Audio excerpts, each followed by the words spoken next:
Hi guys! Welcome back to my channel. Hello! So ngayon guys, isi-tour ko kayo sa fridge namin ng aking amo. Kung anong laman ito. Dalawa yung free ref ni sir. Ewan ko kung bakit dalawa talaga. Wala namang laman. So start tayo dito. Yan, puro dates yung laman. Meron ako nilalagay dito is yung mga ice cube. Yan, ice cube. Yan siya. Tapos maraming dates si sir. Ang dami talaga niya yung dates. Meron pa dyan. Ito is yung parang kubos. Pero hindi naman siya kumakain. Ewan ko kung bakit ayaw niya. Then meron ditong mga pa-breading na para sa shrimp, butter. Kasi minsan meron mga tao dito na pumupunta. Pero hindi ko alam. Yung parang nagluluto na gusto niyang magpaluto. And then, merong raisins dito. Hindi niya pa nakakain. Ewan kung bakit. And then, sa seka, I know. Last yan. And then, dito sa malaki. Tadan! Puro chicken. Puro chicken yan siyang laman dyan. Breast chicken. Chicken na yung half, ninati ko na siya. And then, siniseparate ko na para isang bunlot na lang siya. And then, ipa-didip-roast mo na. And then, meron akong pa-ice cream dyan.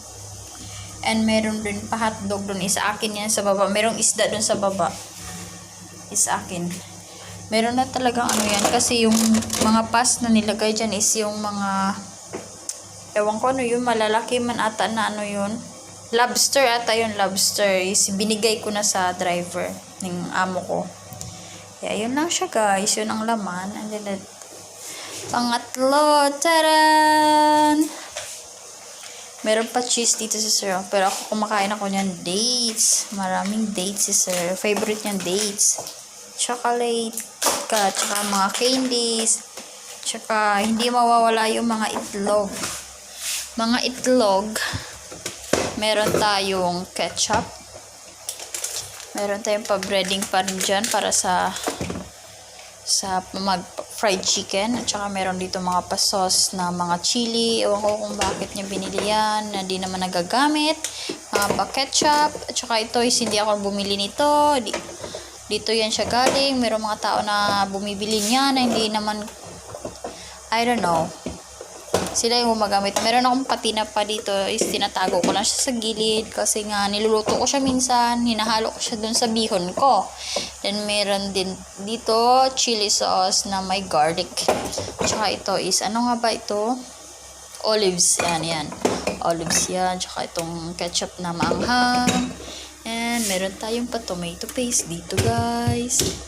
Tomato paste, dates, ang daming dates talaga, as in, ang daming dates. Kung gusto nyo kumain ng dates, marami dito. Marami talagang dates dito si sir. Tsaka meron akong pamilk. Akin yan yung mga gatas na yan, akin yan. Tubig is sa amin yan, dalawa ni sir. Tsaka meron mga pa-Pepsi, Miranda yan. Tsaka merong mustard. And iwan ko anong nga bang tawag dyan, no? Hindi ko man kinakain yun kasi yung sa friend yan na amo ko. And then meron tayong paitlog dito, meron mga cream, meron mga mozzarella na cheese. Is akin yan siya. Tsaka meron pa talagang pa-bread dyan. Maraming bread na hindi naman nauubos. Maraming almonds. Yan, marami talaga dyan pagkain. Pero hindi kami kumakain. Minsan lang. At saka dito, puro gulay is for me. Si sir lang isini. Meron tayong pakamatis. Ang lalaki na kamatis. So, yun lang ang laman ng aming fridge.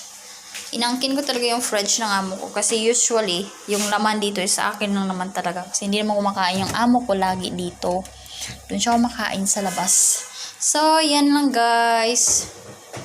Thank you so much sa inyong pakikinig. I hope you like it. And please don't forget to like and subscribe to my channel. Bye. Thank you so much and have a good day and God bless all. See you to my next one. Bye.